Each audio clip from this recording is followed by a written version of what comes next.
The Roman Empire, once super strong, started to fall apart from the inside. Barbarian tribes saw this as a chance to take over. One of these tribes was the Ostrogoths, tough warriors from the east. They fought across Europe, seeking the riches of Italy. The Western Roman Empire fell in 476 CE. This was the end of an era. From the ruins, new leaders would appear. The Ostrogoths, led by Theodoric, were ready to take what they believed was theirs. Theodoric wasn't just any barbarian. He grew up in Constantinople as a hostage of the Eastern Roman Empire. There, he got a Roman education and learned how to fight. He understood Roman laws, government, and culture. This knowledge would be really helpful as he led his people west. The Ostrogoths were a powerful group. They were skilled horseback riders and fighters. Their ambition, along with Theodoric's leadership, made them a real danger to what was left of Roman power in Italy. The trip to Italy was long and hard. The Ostrogoths fought many battles, and their strength and toughness were tested over and over. They faced resistance from other tribes and what was left of the Roman army. Through it all, Theodoric kept his people together. He showed he was a smart leader and someone people wanted to follow. His goal was clear: to create a new kingdom in the middle of the former Roman Empire. Theodoric's army marched south. They went into Italy, a land weakened by years of fighting within itself. The last Roman emperor, Romulus Augustulus, wasn't really in charge. He was removed by the barbarian general Odoacer in 476 CE. Odoacer ruled Italy, but people were always trying to take his power. Theodoric saw his opportunity. He challenged Odoacer's rule. A big battle happened. Theodoric's Ostrogoths, tough from years of fighting, were too strong. They crushed Odoacer's forces. After a long siege, Theodoric took over Ravenna, the capital of Odoacer's kingdom, in 493 CE. Odoacer was defeated and killed. Theodoric, now the clear ruler of Italy, had done what he set out to do. He had started the Ostrogothic kingdom. Theodoric, now king of Italy, had the tough job of ruling a divided land. Romans and Goths, once enemies, now had to live together. Theodoric, understanding both cultures, tried to bring them together.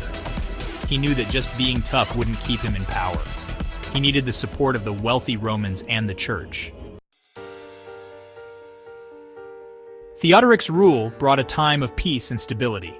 He understood that to be a good ruler, he needed to keep things balanced. He let the Romans keep their laws and customs. He kept the Roman government system in place. This made sure things kept going smoothly. The Goths, meanwhile, stayed in charge of the military. They were the main part of the army. Theodoric, a practical ruler, knew how important roads, water systems, and public buildings were. He ordered them to be fixed. These projects gave people jobs and made life better for everyone. Trade became successful under his rule. The economy, hurt by years of war, started to get better. Theodoric's reign became a good example of stability in a troubled Europe. Theodoric also knew it was important to look powerful, and like he was supposed to be the ruler. He used Roman titles and symbols. He called himself Augustus, a title used by Roman emperors. He made coins with his picture on them. These actions sent a clear message.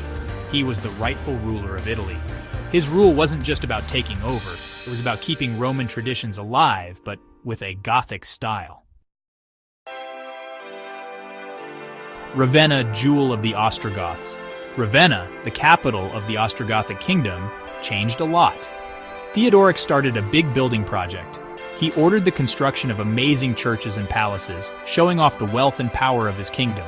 These buildings mixed Roman architecture with Gothic art. One of the most impressive monuments from Theodoric's reign is his mausoleum, his tomb.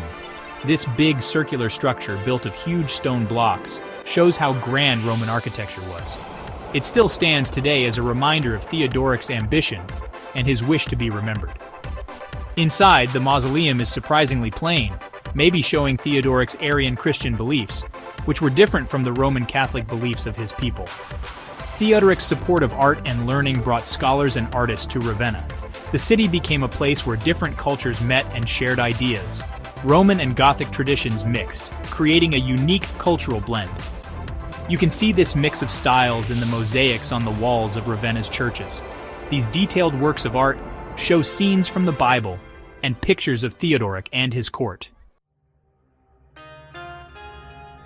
Legacy of the Goths, a fusion etched in time. Theodoric's reign was marked by religious tension. As an Arian Christian, he faced suspicion from the Roman Catholics. He tried to unite different faiths, but it was challenging. Near the end, accusations of treason arose. Theodoric died in 526 CE, and his kingdom began to decline. In 535 CE, Justinian started his reconquest. The Gothic War began, leading to the Ostrogoths' defeat. In 553 CE, King Theodoric was killed, ending the Ostrogothic kingdom. The Ostrogoths left a lasting mark on Italy, especially in Ravenna. Theodoric's reign remains a remarkable chapter in Italian history. Like and subscribe MGOT Media.